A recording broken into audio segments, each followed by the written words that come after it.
Hello everyone, কী অবস্থা সবার? কেমন আছো? তো ইদানিং তো কোনো ভ্লগ দেওয়াই হয় না, তারপরে আবার আইডির নাম চেঞ্জ করেছি। তো এখন থেকে রেগুলার ভ্লগ দেওয়ার চেষ্টা করব। তো আজকে বানাচ্ছিলাম স্যান্ডউইচেস। ফার্স্টে আমরা পিৎজা বানাইতে চাচ্ছিলাম, কিন্তু পিৎজা বানানোর সব উপকরণ ছিল না। তবে সকাল সকাল ক্ষুধা লাগছে, কি খাবো, তাই জন্য আভা বলল স্যান্ডউইচ বানাইতে। এই জন্য আমরা চলে গেছিলাম স্যান্ডউইচ বানাইতে।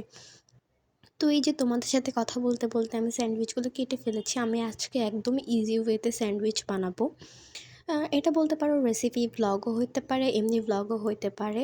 তো হ্যাঁ, welcome to our channel Neera our daily life. So এই যে স্যান্ডউইচগুলোর জন্য প্রথমে আমি এখানে পেঁয়াজ কুচি করে পেঁয়াজগুলোকে ভেজে নিচ্ছি।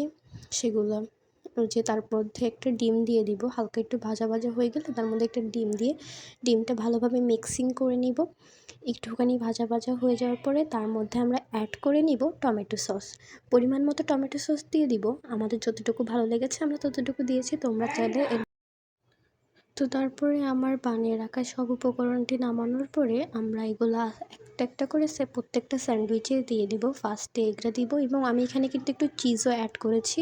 ওটা দেওয়ার পরে ওর পরে আবার একটু সস দিয়ে তার উপরে চিজ দিয়ে আমরা এটা বেকারে দিয়ে দিলাম। স্যান্ডউইচ বেকারে এটা কিছুক্ষণ রাখলেই কিন্তু স্যান্ডউইচটা হয়ে যাবে। তো এই যে আমি বেকার রেখে কিছু সময় ওয়েট করছিলাম, তো এই যে এখানে আমার স্যান্ডউইচটা হয়ে গিয়েছে। আমি নামিয়ে নিব। এই যে দেখো, খুব সুন্দরভাবেই কিন্তু স্যান্ডউইচগুলো হয়ে গেছে আর কি। তো তারপরে এই যে আমি নামিয়ে নিয়েছি। এগুলো কিন্তু খেতে অনেক বেশি মজা হয়েছিল, তোমরাও চাইলে ট্রাই করতে পারো। টাটা।